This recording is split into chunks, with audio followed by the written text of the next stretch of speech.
everyone. Welcome back to Progressively Incorrect. My name is Zach Groeschel. I'm so excited today to have the return of one of the most requested and most listened to guests in the history of this 5-year show, Christopher Such. We're going to be kind of getting updates on what he's been working on lately. The world of literacy has exploded, I feel like, in new debates, and it's time for me to update my knowledge. I hope you feel the same. I just real quick wanted to plug an event that's coming up that is sponsored by StepLab. As you know, StepLab is a coaching and PD platform that I use with all of my schools, and that 14,000 students, schools, with like 100,000 students are using right now across England and the United and Australia and the United States. That event is called the Explicit Teaching Institute in New York City. It is the last week of July of 2026.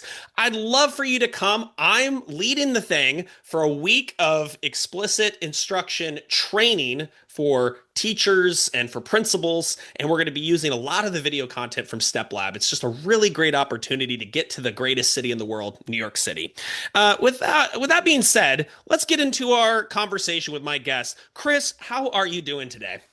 I'm great, thanks. All the better for being invited back on. Being a repeat guest, yeah, it feels like a real privilege. I really wanted to talk to you because of a few different reasons. One of those at the end, we'll talk about some of the work you've been doing with StepLab. But before that, there has been a new surge in the reading wars, as I would say, around a few topics here. Should we just kind of jump into the first one? Yeah, go for it. I'm excited to annoy unintentionally as many people as I possibly can. Well, you know how when the pendulums swing and nobody really specifies what they actually mean by certain design choices and things like that when it comes to reading, is that a lot of people are left with a lot of confusing advice. And so there's been a lot of growing talk in schools around too much phonics. And I'd say that's almost internal in the structured literacy, the explicit instruction sort of side of things, is that perhaps some kids who do not have a reading disability or are just typically developing and so on, they don't need as much phonics as perhaps we're giving them. And you hear a lot of things like this term escape velocity. Can you maybe unpack this new round of conversations in the world of phonics teaching? Yeah, I mean, in order to do that, I think it's really important to start with the foundation of what I'm talking about when I talk about like systematic phonics. Like the purpose of phonics, let's be really clear about that, isn't to just teach reading more broadly. The purpose of phonics is quite precise. It is to teach pupils how to begin to decode. And that means teaching some relationships between letters and sounds, the most common ones, the most useful ones that exist in the English writing system, and how to use them. And there is a debate, as you say, about, well, how much of that should we teach? For how long should we teach that stuff? And behind that is the understanding that if phonics is just teaching enough of the alphabetic code and how to use it so that kids can reach this escape velocity that I'll unpack a little bit more in a minute, then that's as far as we need to go. That's all the explicit teaching we need to do. What does this escape velocity thing mean? Well, what people are talking about is the idea that if the purpose of phonics is just to get kids to know enough of the code and how to use it, then how much is enough and what comes next? So the point is, if we teach enough in inverted commas of the code and how to use it, kids can then start to use what they've learned to then learn through experiences with authentic texts, the wider complexities of the English writing system. Now, sometimes when I hear this like escape velocity talked about, I get the impression that people think once you've reached this point where kids have the habit of decoding, if you like, and enough knowledge to sustain that habit, that once you get there, all you need to do is get kids doing independent reading or, teach them how to answer certain comprehension questions or build their knowledge of the world or whatever it might be. The reality of this escape velocity as such is that actually there's still a load of scaffolded reading experience, like decoding practice, that kids need to do and often need support with in order to get somewhere. And behind this discussion, this idea of the escape velocity, the point, in other words, at which kids have this habit and have enough knowledge to sustain this decoding habit, behind it is this idea that lots of kids are getting far too much phonics, who are going beyond that escape velocity.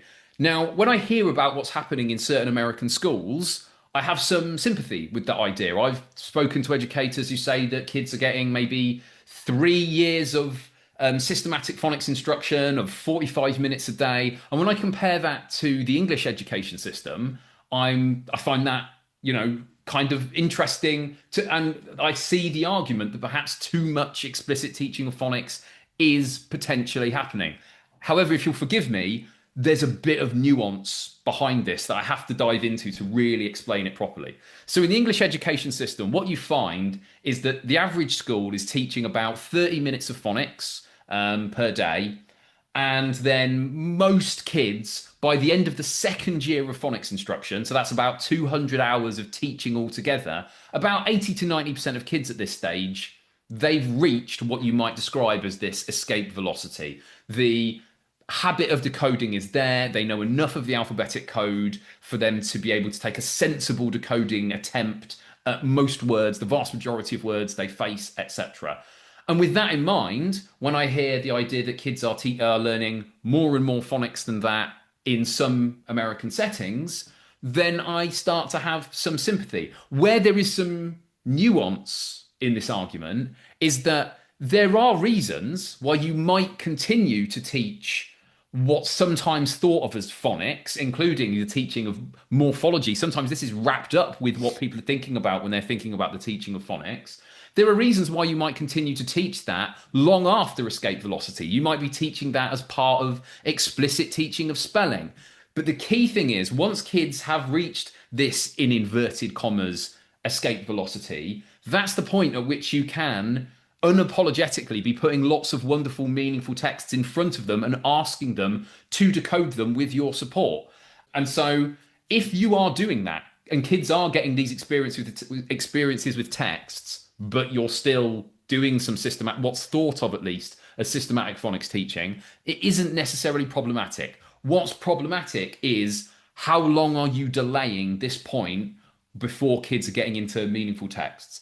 The final thing to say about this is that this is all about values and compromises. Because if you've got a class of 30 kids in front of you and you start teaching all of them systematic phonics, you are going to have some kids in that room who arrived already able to read. They arrived at school able to read because of the experiences they've had with their parents, how easy they find it to learn the alphabetic code from looking at it and reading with their or hearing their parents read, etc., etc. And then at the other end of the spectrum, you're going to have some kids who need far more than 200 hours of explicit instruction. They might need like 1,000 hours of explicit instruction to get to the same place, to get to that escape velocity. So deciding how much is the right amount of phonics for like mainstream classrooms depends on like what percentage of kids do you want to get to that escape velocity before you say we're not teaching phonics in the classroom anymore and now it's down to tier 2, tier 3 provision into interventions, etc. I don't think it's easy to say exactly how you should balance that. But the final thing to say is like just looking at the hundreds of schools I've worked with and seeing phonics taught and having taught phonics myself, I do think that a pretty sensible balance would be to say around 200 hours of explicit phonics teaching done well will get 80 to 90% of your kids to that point where they don't necessarily need more phonics teaching for the purposes of reading. And usually once you're down to that final 10, 15, 20% of kids, that's usually, I think, a small enough group where you can start to say, okay, now this is a small group, or if entirely necessary, like a one-to-one thing. I know I've been talking, there's so much to unpack about this conversation, but ultimately, I have sympathy for this idea of this metaphor of escape velocity, but we need to recognize that there are practicalities involved with this, and often these practicalities connect to people's values and the resources that they have available in their classroom to deliver interventions. Love it. Let me unpack some of those things because I feel like I should just go off the cuff for some of these because there's a lot of my own experience I can bring into this. One of those is like that I think we saw this with comprehension strategy versus knowledge debates and things like that. One is that we really do not have a good idea of how much anyone is doing anything in a country as large as this one, right? One of the things that's really interesting to me is that when people would say, like, yeah, I'm seeing 45-minute this, and that, and I know that their job is not observing classrooms like mine currently is, and I go, I can hardly find a teacher who can hold attention for more than 20 minutes, let alone try to crank out a 45-minute phonics lesson, right? I haven't seen one of those lessons in a while, but maybe you are. It's a big place. Maybe we can all agree that that 45-minute, like third grade phonics lesson is absolute overkill or it's just an inappropriately sequenced curriculum. I find that piece interesting. Yeah, no, I was just going to say that one of the advantages of the English education system, and at points disadvantages as well, but one of the things that sometimes plays to our advantage is how centralized it is. You know, it's there will be discrepancies around England in terms of systematic phonics instruction, but every school is teaching systematic phonics instruction to every pupil for at least the first 2 years. They are using phonics programs that have been looked at and validated by the Department for Education. There are systems in place to make sure that not only are teachers teaching phonics, but they know which pupils are struggling with it down the line and need further support. And so we have this really centralized system. And so when I hear conversations with American educators, what amazes me, as you say, is the huge discrepancies that can exist within schools that are actually, in some cases, not that far away from each other. So I appreciate that different states are bringing in certain mandates relating to like evidence-informed reading instruction, etc. But yeah, I hear the idea that there's this huge variety of stuff. And just the final thing to note about that is there are areas of reading where evidence is our friend. You know, for example, the fact that it is a good idea, almost certainly, to explicitly teach the alphabetic code or some of the alphabetic code and how to use it, there's a massive consensus on that. And when you look at the research papers behind it, you see where that consensus comes from.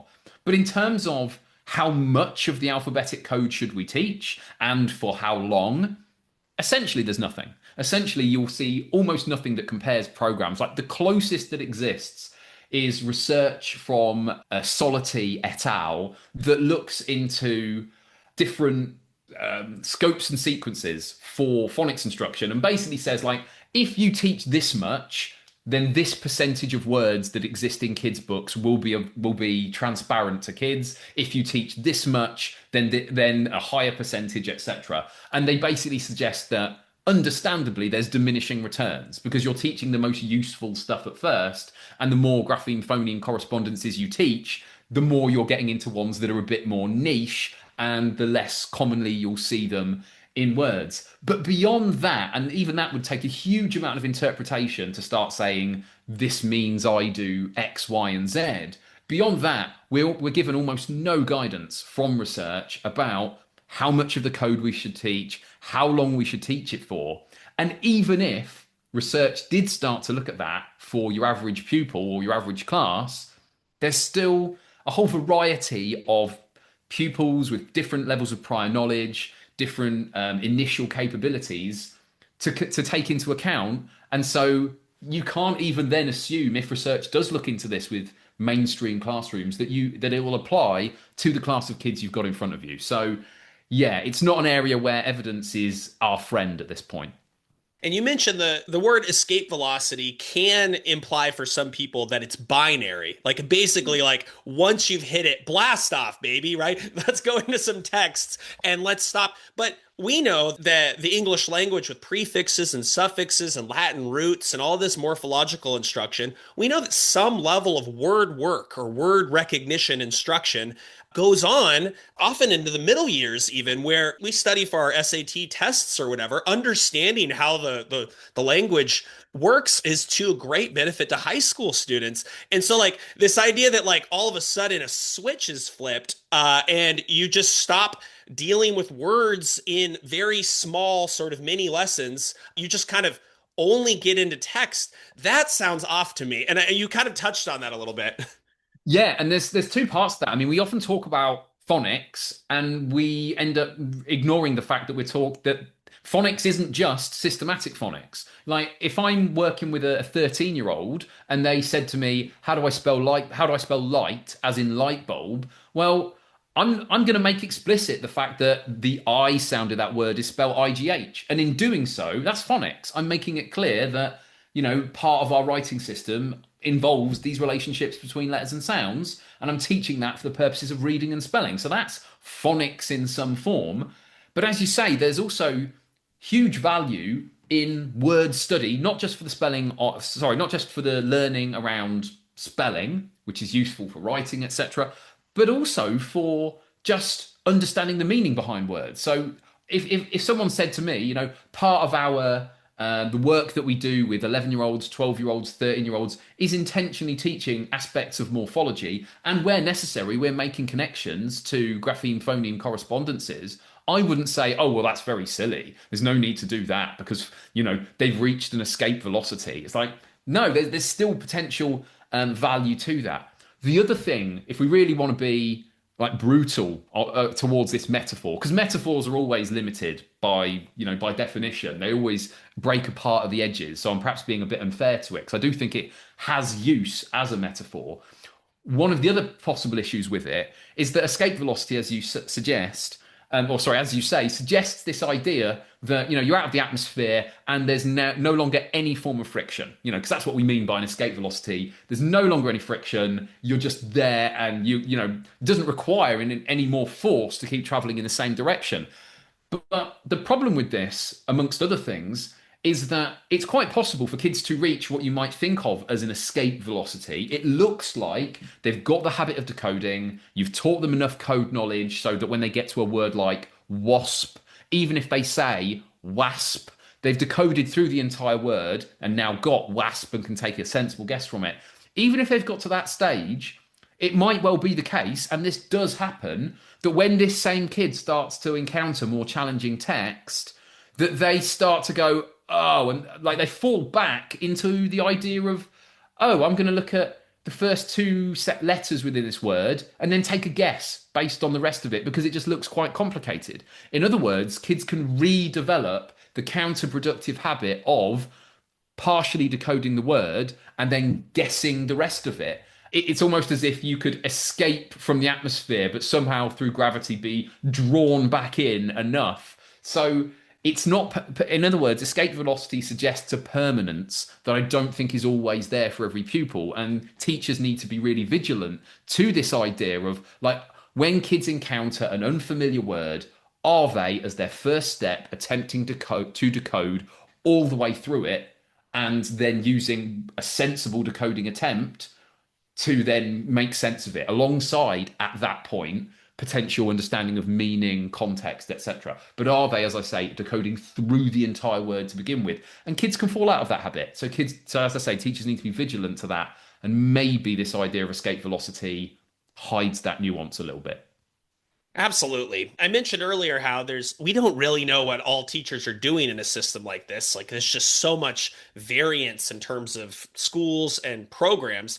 And the program thing is the thing that really sticks to me with this as well, is that there are many teachers teaching in systems where you start with placement testing. The kids are put into smaller groups from the very beginning, and they basically mastery test to the next stage. And through that system in this country, this whole thing it almost doesn't even seem like an argument that can be had because you're telling me there's too much phonics, and we say, well, this is our scope and sequence, and every kid started at a different entry point, and they all got through in 2 years with before they started getting into stuff that was much less focused on word recognition. While on the other hand, there are schools with nothing, no resources for teachers. The teachers sort of have to write what it is. Perhaps they are misinterpreting what the evidence suggests or what people are telling them. Who knows? But anyway, I think we should move on from the question. But I find the whole thing a little bit tiring personally. Just one final thing before we do move on from it. One thing I really liked, there was a blog recently by Professor Timothy Shanahan, and he put it much more diplomatically than I'm about to, but I think it's essentially the same point, which is that if you're going to say, I think schools are teaching too much phonics, You need to be, if you're going to do that, you need to pin your colours to the mast and say, this is how much phonics, from my personal knowledge of this subject, I think is a sensible thing, like a sensible starting point. Even if you say, oh, there's going to be adaptations for individual pupils, different schools, depending on whether they take, like you say, a sort of small group based mastery approach. Yes, there's going to be adaptations. I'm not saying that there should be no nuance, but I think as a jumping off point, saying this seems like a sensible amount. This is a sensible amount of the alphabetic code. This is a sensible amount of hours. Or even if it's just, this program over there, that seems to do things in a sensible way. I think if you're going to say that there's too little or there's too much, you need to say what you mean by that. What does too much look like? Otherwise, all you're doing is allowing classroom teachers to read into your statement whatever they want, which might be, I think more than a month's worth of phonics is too much, and this guy's backing me up. And so, yeah, I think you have to be willing to be explicit about what you mean by too little and too much. If you think you know what too much is, fine, but by definition that means you have a good idea of what correct is, and you have to make that clear as well. Let's move to the next kind of area of debate. And this is so there's now this kind of talk around linguistic phonics versus, I'll be more specific, kind of like an Orton Gillingham or a structured literacy type of approach to phonics. And people are saying that linguistics phonics seems more intuitive. There's an element, and maybe it even connects back to how much phonics you teach. Can you maybe kind of unpack this for us? These new blogs coming out around these two approaches. Yeah, I think to explore this, I'm going to have to lay another, like a bit of a foundation again, but this time about, what is meant when people talk about speech to print phonics versus print to speech.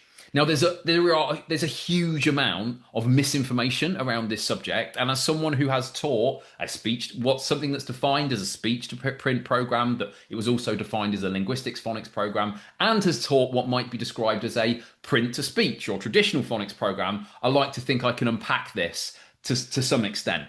So, as we said before, systematic phonics is you're teaching some of the alphabetic code, so some of these grapheme-phoneme correspondences and how to use them.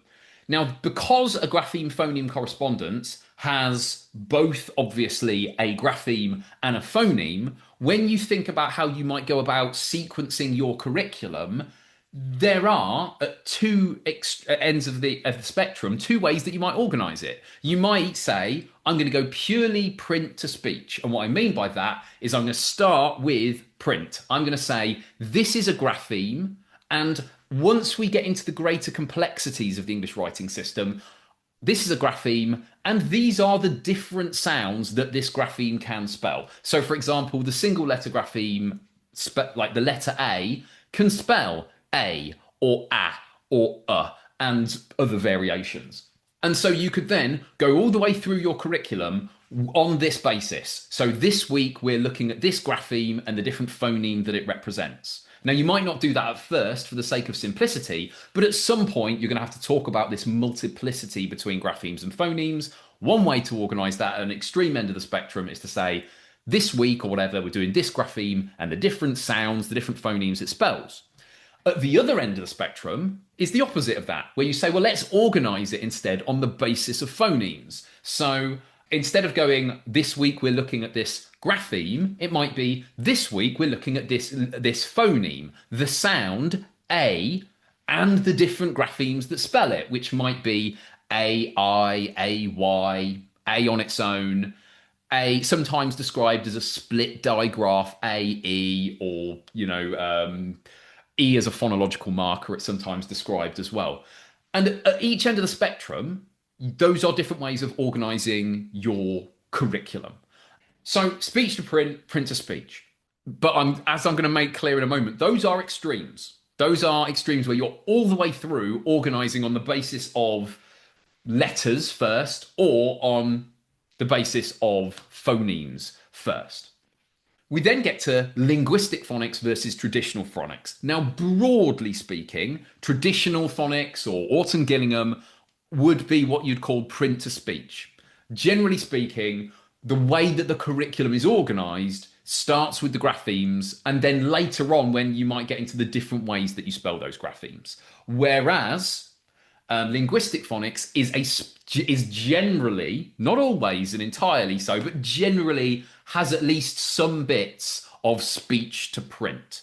Now, there are other bits and pieces that I will, if you'll forgive me, get into, but that's broadly what's going on here. That's broadly the debate. And there are reasons why we might think of each of those extremes as more plausible. Those who are into speech to print approaches, including linguistic phonics, will say, well, there's a logic to this. You know, kids arrive to school with speech, but often they don't arrive to school, or more often than not, they do anyway. They arrive with speech, and more often than not, they don't arrive, necessarily knowing how this connects to letters. So if I start with speech, then I say to kids, look, you know this sound, and these are the ways that we can spell it. So that's one argument. There's like kind of the sense that it's more intuitive, or there's a logical underpinning behind that. I have to admit, I don't really buy that as an argument, because kids arrive knowing speech, but they don't arrive knowing phonemes. And those are two very different things. Phonemes are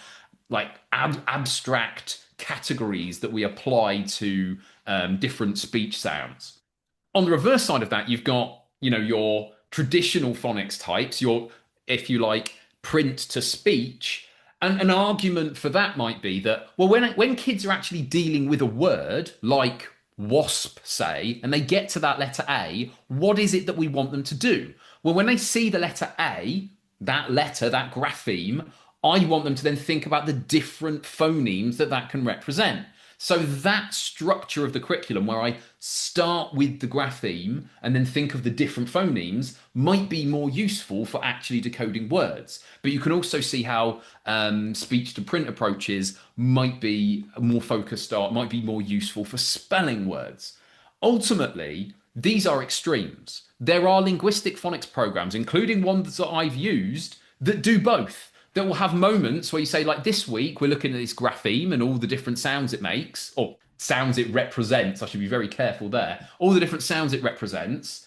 But also, like the following week, it might do the reverse and say, okay, this is a particular sound and all the different graphemes that can represent it. So ultimately, this stuff is primarily about sequencing of your curriculum, and I think there are sensible middle grounds between speech to print and print to speech. However, this all gets more complicated when you look at some of the stuff that gets kind of wrapped into this. So what you call traditional phonics or Orton Gillingham, for a long time in America, seemed to be one of the only games in town for explicit phonics teaching. So understandably, people are attached to it. And there are elements of Orton Gillingham that don't really have much of an evidence base. And if anything, when you look into it, you think, I don't think this is a particularly sensible idea. Like the teaching of how to break up a word into open and closed syllables and speech and syllable types. There doesn't seem to be much evidence that that's a good idea compared to teaching pupils to flexibly break words into syllables. There's that element, but there's also kind of marketing, frankly. Like a lot of this is people looking at linguistic phonics and saying things like, well, because it doesn't have this syllable type stuff, this must mean it's like radically better, like transformatively better. And I don't think there's any evidence or necessarily any, logical underpinning to suggest that it is likely to be, transformative to move to linguistic phonics from something else. I do think that different programs potentially are a little bit more efficient or more effective than others potentially, but I don't think they perfectly align with, linguistic phonics versus traditional phonics. Just the final thing that I need to say to prevent linguistic phonics types like getting in touch with hate mail is that the essence of linguistic phonics comes from the researcher Diane McGuinness and her prototype that she spelled out in the book Early Reading Instruction, which I've read repeatedly because it's a really fascinating book, and it was one of the early books that really got me into reading research. And there are elements of that make linguistic phonics like a little bit different from what you might think of speech to print more generally. So one of those things is that They think it's a terrible idea generally to say that letters make sounds or letters say sounds. They think that that's misleading. Again, personally, I don't think that's problematic from personal experience. I think kids deal with metaphors all the time. You know, if you say that the clock is saying that it's 4 o'clock, I don't have kids saying to me, but clocks can't talk. It's and they'll often talk about pupils with certain conditions and say, oh, well, I've got these kids that think very literally. And it's like, I've taught kids both traditional phonics programs and linguistic phonics programs. Nah, this is something you're just saying for effect.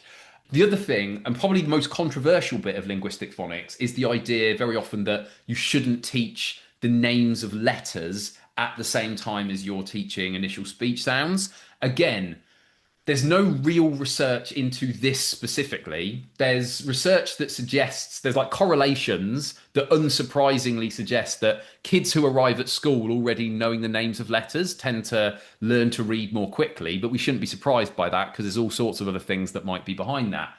Personally, I think it is fairly sensible to not be teaching letter names on the same days or in the same lessons as you are first introducing kids to speech sounds if they don't already know these letter names. It can be confusing. A kid can get to a word like cat and say C-A-T. Is that C-A-T? It's like, no, it's cat. And so there are some reasons why you might think it's sensible not to teach letter names at the same time.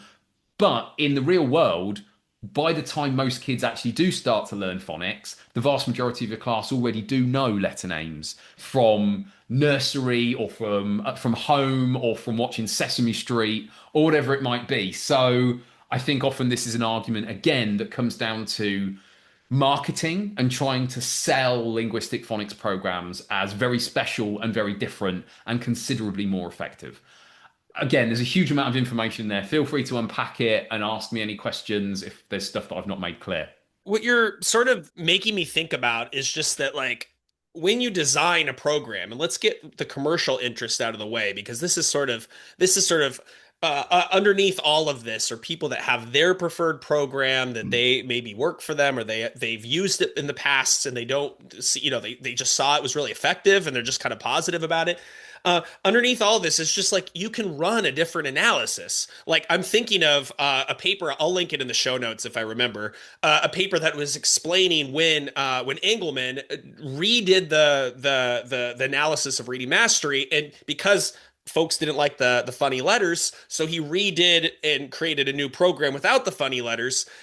In which case he started by teaching the alphabet, where in Reading Mastery you taught the alphabet quite a bit later, and he explains all the choices. And it just seems to me people are overstating that maybe there's an evidence base behind one of these analyses over another, when in the end of the day you end up doing the spelling and you're doing the word work and the writing, and you're doing a lot of the elements of both speech to print and print to speech in most phonics programs. Am I right about that? Yeah, I mean, one of the big differences is that people will say something like, "Oh, well, yeah, the thing about speech to print programs is there's lots of spelling involved, and you've got to get kids spelling." And I totally agree that we've got to get kids doing loads of spelling because then you're teaching segmenting, which is a great way to embed blending, the reverse of that. So it's great for reading and it's great for writing. So totally on board with that.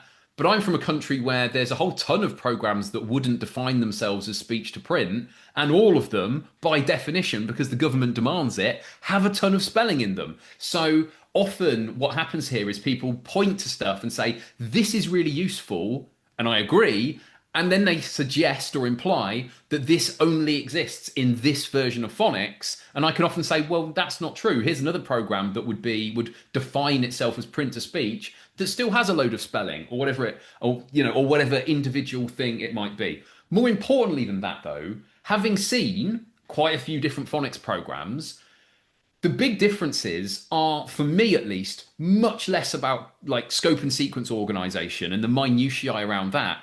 It comes down much more down to well, does the teacher really know what they're doing? Are they able to move at pace? Do the routines include really clear modelling and lots of opportunities for practice? Is formative assessment built in? So from the very beginning, I can start to say, yeah, I need to give a little bit more time and input to this pupil or this little group of pupils.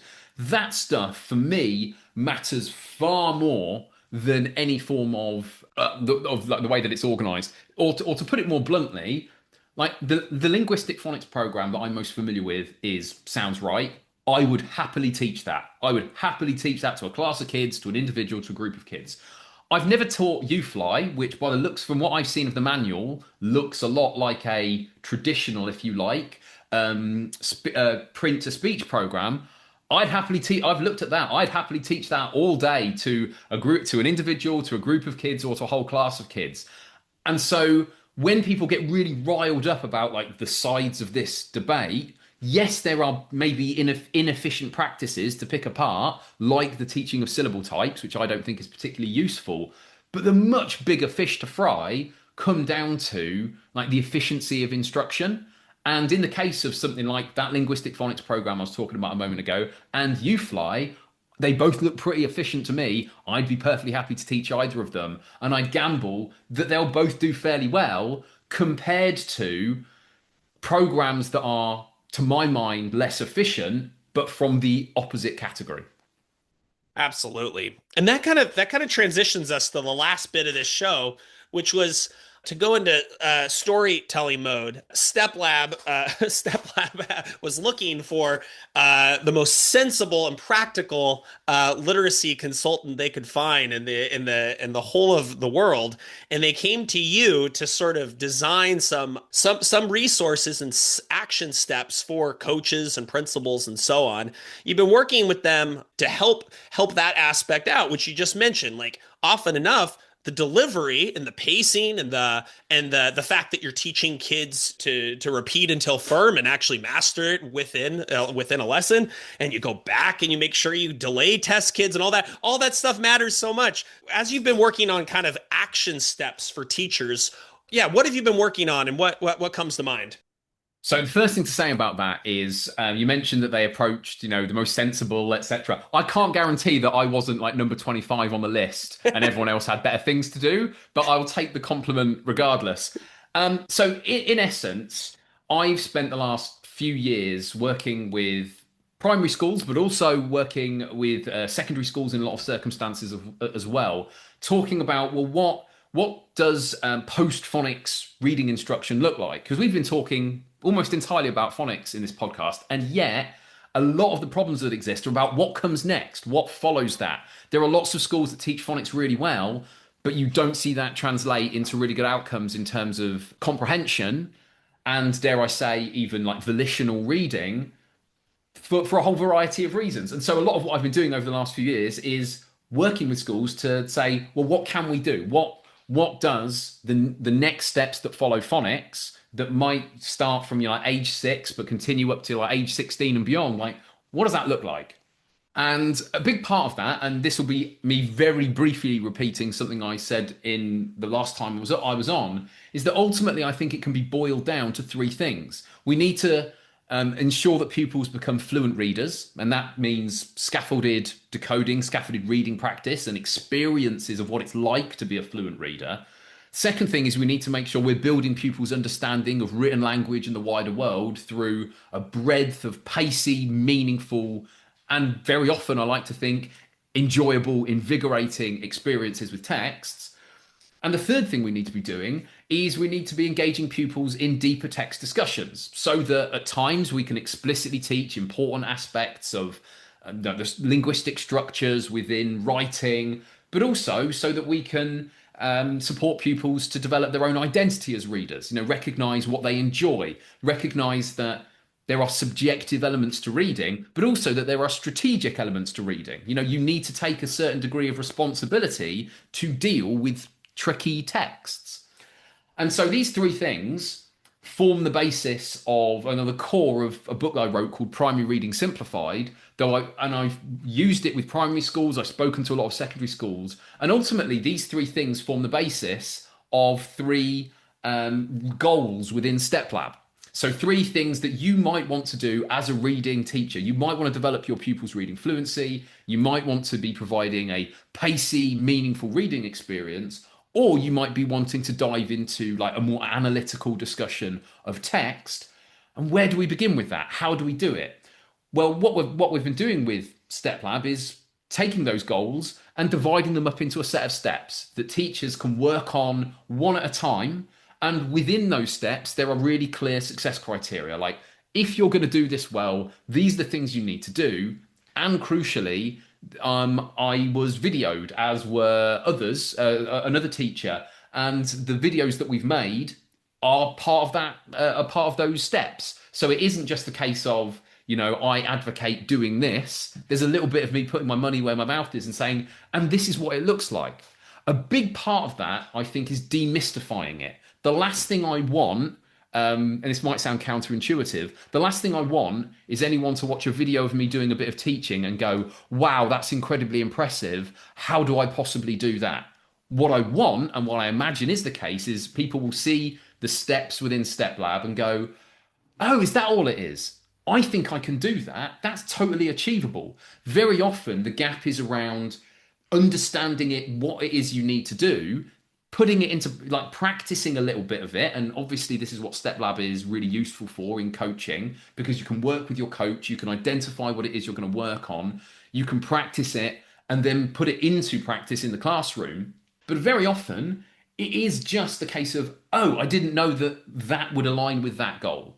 So in short, the work I've been doing with Step Lab is creating these steps, these steps within these reading goals, the success criteria that are associated with them. I've been filmed so that we've provided like basic models for all of this stuff.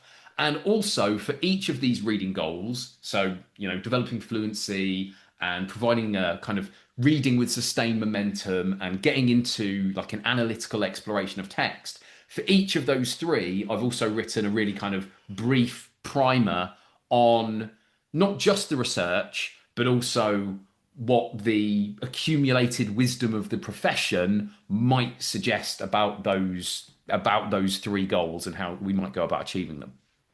I love it. And here here in the United States, there are so many folks that find themselves like full-time literacy coaches, reading coaches, and they spend a lot of time just managing resources and not really able to like do the job that they thought they were signing up for, and they don't feel very successful, and they need this library of resources, just like you'd give a great phonics program to a teacher. They need these resources, and they've been dying and asking me for that for the last few years. I'm really excited. I'm really excited to see when's it launched, Pretty soon. I think it's like literally the next 2 or 3 weeks. It's on the way. I've got a webinar with Step Lab on Monday. I don't know whether that's going to be recorded, etc. So get the chance to talk about that work in a little more depth. But just a final thing to say about it is that when I originally wrote this part of my book and then the steps with Step Lab, these were explicitly designed with the idea in mind that these aren't things that are just for primary teachers. These are not just things that, oh, well, this is great for someone in grade 4, but what about, grade 7, grade 8? These are things that pupils in a lot of cases will need to work on. If you are a teacher with older pupils, you may well have a class where actually reading fluency is the thing holding them back from being able to engage with texts. Or equally, you might say, well, I teach English language arts, and one of the things I really need to do is to get kids engaged with this longer book that we're going to be reading together. But when I read it, I don't feel like it really lands, or I don't know how and when to pause to explain vocabulary, or I don't know when's the most appropriate moment to perhaps summarize or to ask a quick question, or how often I might do that.